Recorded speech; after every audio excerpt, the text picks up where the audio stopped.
Hey everyone, welcome to our new series, Basic Army Guides for Warhammer, Horus Heresy. For those not in the know, Horus Heresy is a tabletop game for Warhammer that is set during humanity's past, 10,000 years before Warhammer 40k. Now, for those wishing to play Xenos races such as Orcs, Tau, Necrons, Eldar, and Tyranids, sorry, but those factions are unplayable in this game. The factions that are playable are as follows: Space Marines, Solar Auxilia, the Imperial Guard, Mechanicus, Knights, Talons of the Emperor, and Daemons of the Ruin Storm, which we will go over each and every faction.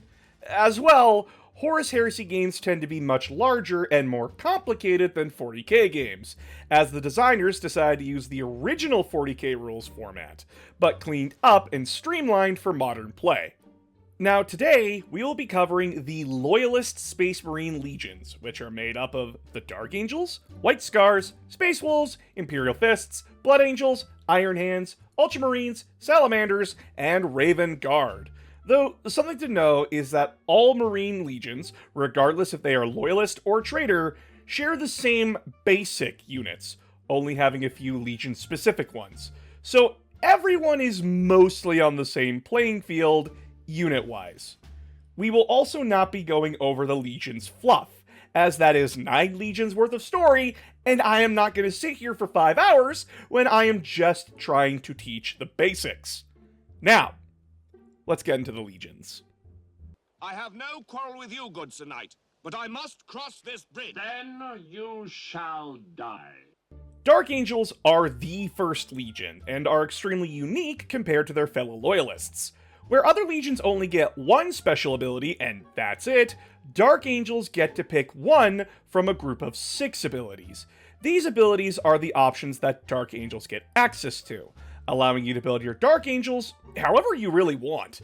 You want an armed focus on heavy weapons and ranged combat? You choose the Iron Wing. You want an army focused on hero hunting? Fire Wing is your game. The Dark Angels get 3 unique units: Inner Circle Knights, Dreadwing Interrupter Squads, and the Deathwing Companion Detachment. The Inner Circle Knights are a special Terminator unit that has to pick an order to hail from. The order you choose gives the Knights a unique special ability. They are great anti-elite and infantry units. The Dreadwing Interrupter Squad is a special plasma unit that wants to be as close as possible, as their plasma guns are treated as flamethrowers. The downside of these guys is that they have the Bitter Duty special rule, which means that unless a hero unit has Bitter Duty, they cannot join an Interrupter Squad. Which is fine. This unit is going to be up close and personal most of the time, so they don't require a hero unit most of the time. Then finally, we have the Deathwing Companion Detachment, a bodyguard unit for your army's warlord. Though they can only be brought in if you bring a model with the Master of the Legion special rule, they are a good unit to bring to protect your warlord, as they can give their unit a 4+ invulnerable save against shooting attacks, and enemy snipers can't pick out your commander in their unit as well. They can be built to be a very dangerous melee unit. The Dark Angels Legion is a legion that can be built to your specifications, making them one of the most flexible legions when it comes to building an army, as well as an incredible army for those who want options with their tactics. Cause I'm scared what's gonna happen. Man, it's just Sonic Boom. And Genghis Khan was just a fucking guy! Do you like going fast? Well, the White Scars are for you, as their army special ability adds 1 to all White Scar units' movement. You heard me. All of them. That means infantry, bikes, dreadnoughts, tanks, and aircraft all get +1 movement. As well, before the game begins, and if you are going second, you get to roll 2 dice to try and steal the initiative, and you discard the lowest roll. This makes White Scars an incredibly scary legion when it comes to controlling the board and pace of the game. Like Dark Angels, White Scars get 3 unique units: the Golden Keshig Squadron, the Ebon Keshig Cohort, and the Kazagin Assault Speeder Squadron. The Golden Keshig are an elite jet bike squad, who get a special lance called a Kantos Power Lance.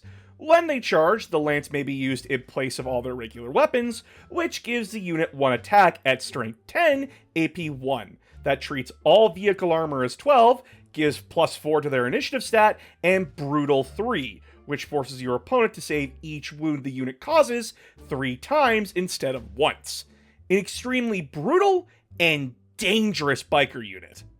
The Eben Keshe cohort is your Suicide Squad, a really good Terminator unit that is highly customizable, but their main traits are that they get a 5+ feel no pain, and if the unit is killed, they do not count towards victory conditions for your opponent, making them a unit that wants to get stuck in the middle of it and be an annoyance to your opponent for as long as possible.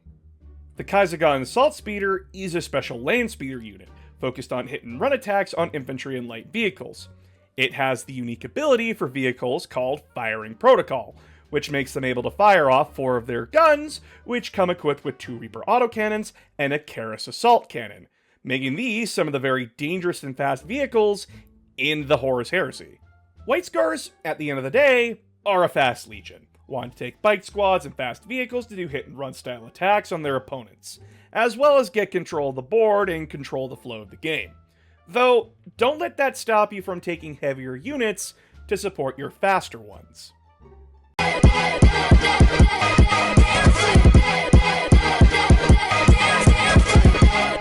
The Space Wolves Legion is a more horde infantry-based legion, wanting to swarm the field with bodies since they're still able to shoot and charge even after performing a run action.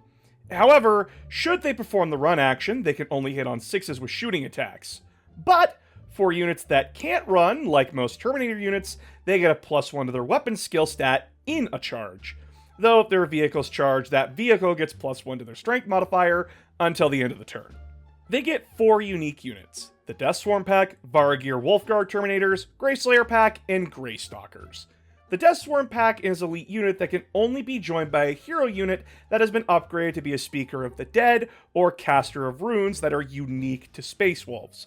But in exchange, you get a dangerous elite melee unit that has Fight on Death, and a special stasis grenade that, when activated, forces your opponent to make a disorder charge and gives your Death Sworn the Fleshbane special rule, which means they wound on 2s and higher, though at the cost of getting the Gets Hot special rule. God, I'm butchering this name so hard. The Varagir Wolfguard are a special Terminator unit that gets to use special frost weapons you get access to as a Space Wolf player. And they get a special ability where each and every one of their Terminators can issue challenge or accept a challenge as if they were a character or squad leader, meaning that you can protect your Warlord or other hero units from challenge-based hero units. Grey Slayer packs are the equivalent to the Wolfguard unit in 40k. If you watched my Space Wolves video, I talked about them there. They're focused on being a dangerous melee unit. They get counterattack and can take any power weapons they want, along with getting the relentless and counterattack special rules. They are a scary unit to charge or get charged by. Greystalker packs are the equivalent to the Grey Hunters 40k unit. Again, check the Space Wolves video to see what I'm talking about. Being flexible in their ability to take bolters for mid-range combat and an assortment of melee weapons. They are a cheaper and flexible version of Grey Slayers. Space Wolves, at the end of the day, want to focus on rushing the field as fast as possible, and bringing a whole lot of bodies to drown their opponents in. They embody the ideas and tactics of a wolf pack, swarming and striking at the weakest points in an enemy line. Magic Pain Glove, tell me what to do.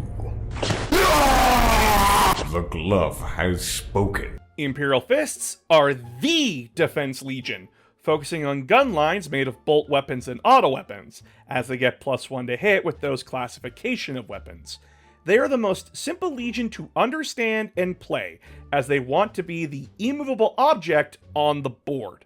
The Imperial Fists get 2 unique units, the Templar Brethren and the Phalanx Warder Squad. The Templar Brethren are strange for an Imperial Fist army, and no doubt since they would form the Black Templars chapter after the Heresy. They focus on being an aggressive melee unit that plugs holes made in your defensive line. Their Crusader ability allows them to roll 2d6 when making a sweeping advance, and drop the lower roll, while Fury's Charge gives them +1 to their strength when they charge. The combination definitely makes them a pretty scary melee unit for the Imperial Fists. The Phalanx Warder Squad is a shield wall unit. They use special shields to slowly march up the board. They are a unit that wants your opponent's attention on them, as where there are 3 or more models in their unit, they improve their invulnerable save by 1 and their weapon skill by 1 when they get charged. This combination makes them a lot harder to kill, making them an extremely tough unit to crack. As I said, the Imperial Fists are one of the simplest legions to learn and master. Be a wall and let your opponent slam into you, watching them break under sheer concentrated bolter and autocannon fire, and mopping up anyone that's left with your melee units. You lost. And now I have to read your mind. By drinking all of your blood. Blood Angels, as always, are the rapid and brutal Assault Legion. They focus on being fast and wanting to slaughter enemy units to move on to the next one as fast as possible. When a Blood Angels unit makes a successful charge, they wound with a +1, meaning that if you're wounding a unit on 4s normally, the Blood Angels get to wound that unit on 3s instead for the charge only, making them a terrifying assault army to stand in front of.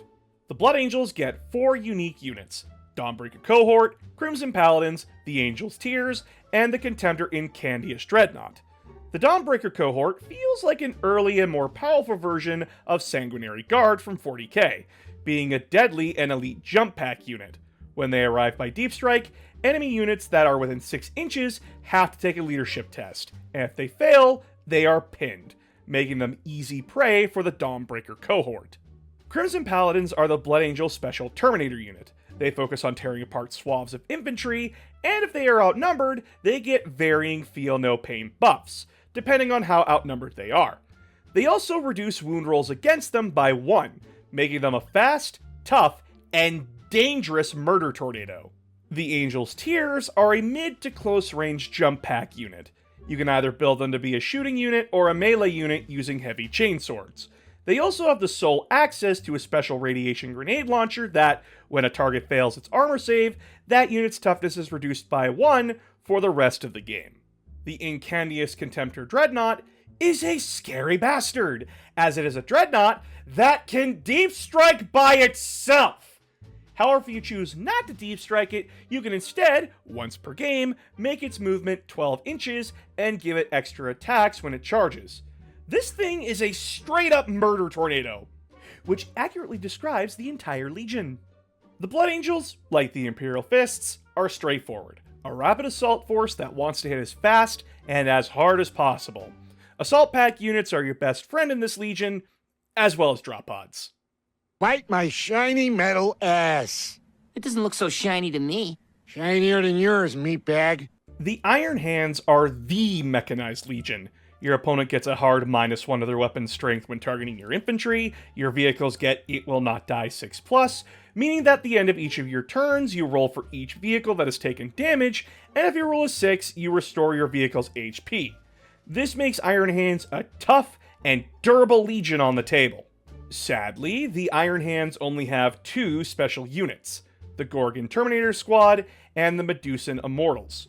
The Gorgon Terminators may look like a regular Terminator squad, however, if the Terminators pass an invulnerable save with an enemy unit within 6 inches of them, enemy units are forced to make a blind test. If they fail their blind test, their weapons and ballistic skills are all dropped to 1, making them easy prey for your Gorgons. You also get a natural 5+ feel no pain. So, neat.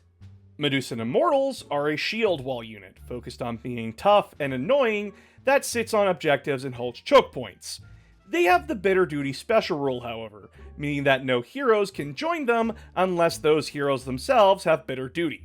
So, find a spot where they can be the most annoying thing in the world, park them there, and watch your opponent waste a lot of firepower trying to get rid of them. The Iron Hands want to be a mechanized force. A mix of infantry, dreadnoughts, and tanks are what these guys want to be fielding and supporting. So don't be afraid to run lots of heavy armor that's supported by infantry squads. I love democracy. I love the Republic. The Ultramarines are a legion that want to work together to accomplish their goals. After an Ultramarines unit has fired at an enemy unit, should that enemy unit survive, all Ultramarine units that are within 6 inches of the friendly unit that fired at that target get +1 to hit when firing on that target, meaning that Ultramarines want to be close together and working together as much as possible.